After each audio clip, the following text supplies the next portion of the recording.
I have defined here two sliders, the first one and the second one.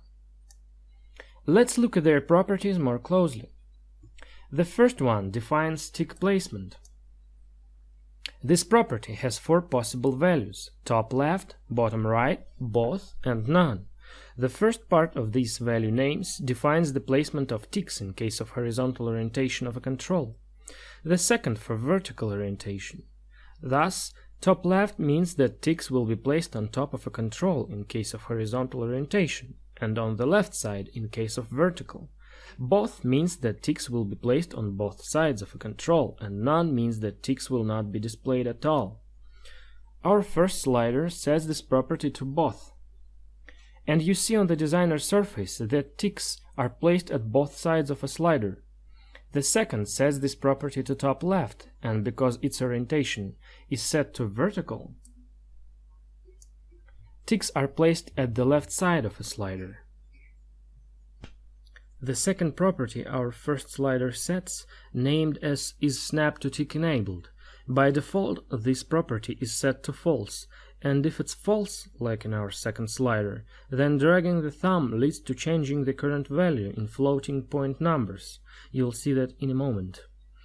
Tick frequency defines the number of ticks.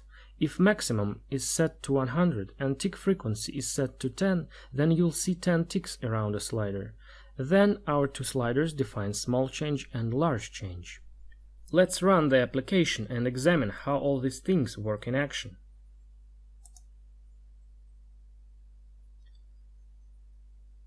When I drag the thumb of the first slider, you see that the slider value changes by the value of tick frequency.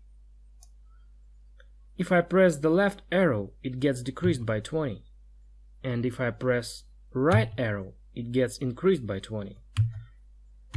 If I click on the right side of the thumb, the value gets increased by 50, and if I click on the left side, it gets decreased by 50. The second one works the same way, but with different tick frequency and small and large changes. The main difference between them is that when I drag the thumb of the second slider, you can see that the current value takes floating point numbers. This is because of the isSnapToTick-enabled property. In this case, it's set to false. Now let's look at a progress bar.